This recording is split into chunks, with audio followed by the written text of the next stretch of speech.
À votre avis, à quel point sommes-nous influençables? Si on en croit certaines études, l'homme est très sensible à la suggestion. C'est plus fort que nous. Nous avons mis au point une petite expérience pour le vérifier. J'ai une forte personnalité. Je prends mes décisions de façon libre et éclairée. Je suis maître de ma pensée. À moins que... Comment en être sûr? Je veux observer dans quelle mesure il est possible d'influencer les gens sans qu'ils s'en rendent compte. J'ai demandé à des volontaires choisis au hasard de se prêter à une série d'expériences menées par Peter Naish, psychologue. On ne va rien vous faire faire de bizarre. Je suis sûr que ça va vous amuser. On leur demande de compter quelque chose avec une seule main. Prêt? Allez-y.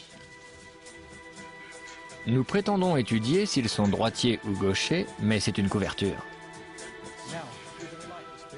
Un second groupe réalise le même test, mais au lieu de leur faire compter des bouts de papier, Vous allez devoir compter ces liasses de billets. on leur fournit de vrais billets. C'est la seule différence entre les deux groupes. Voyons si ça a un effet sur leur comportement. Passons à une autre expérience. Nous avons demandé aux deux groupes de comparer deux bols de friandises. Vous devez déterminer quel bol contient les plus chocolatées, les plus croustillantes, etc., etc. Au bout de 10 minutes, nous observons un phénomène intéressant. Ceux qui ont compté du papier ne mangent que la quantité nécessaire pour répondre à la question.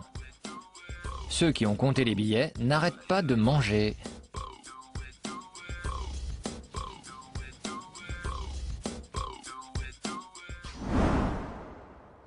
Le panel qui a manipulé les billets a mangé 50% de friandises de plus.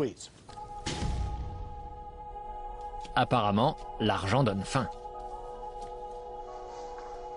C'est ce qu'on appelle l'amorçage, le fait d'influencer le comportement d'un sujet à son insu. Mais comment l'argent peut-il avoir cet effet? L'argent représente un besoin inné. Dans notre société, avoir de l'argent signifie avoir des ressources.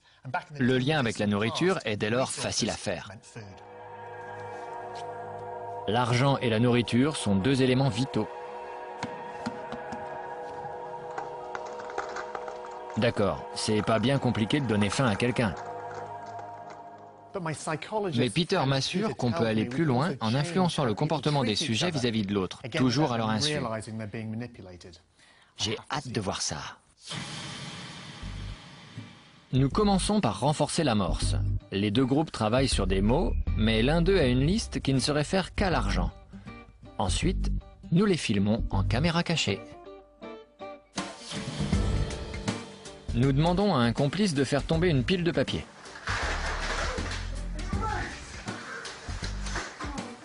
Certains cobayes s'arrêtent pour l'aider, mais d'autres passent leur chemin.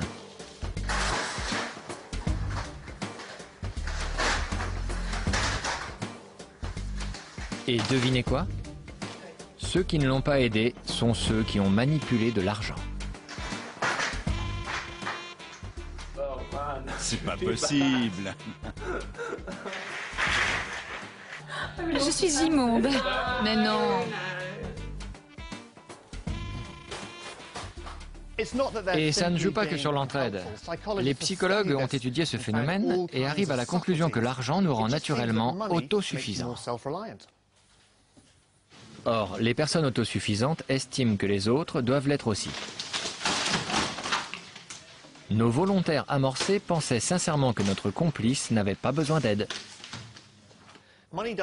L'argent ne fait pas que changer notre perception des autres. On peut aller encore plus loin. Pour ça, nous allons utiliser un bac rempli de glaçons.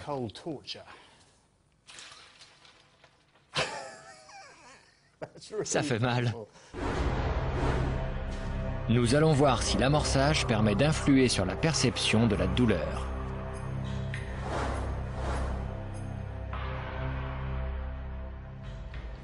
Ça picote un peu, non? Oui, ça fait mal. Vous pouvez arrêter quand vous voulez. D'accord. Incroyable! Ceux qui ont manipulé les billets gardent leurs mains immergées dans la glace, en moyenne 2 fois plus longtemps que les autres. Si mon bras commence à devenir tout bleu, vous appellerez une ambulance? Promis. Les chercheurs estiment que l'effet de l'argent sur le seuil de la douleur est dû à un lien psychologique. Argent égale pouvoir, pouvoir égale résistance physique. Nous avons constaté que l'argent affectait la faim, l'entraide et la douleur. Mais tout ceci n'est peut-être qu'une coïncidence. Seulement, d'autres études mettent en avant les mêmes conclusions. Le taux de concordance est de 98,6%. On ne peut plus parler de hasard. Tout ça en appuyant sur un bouton dans notre cerveau, c'est dingue. C'est effrayant.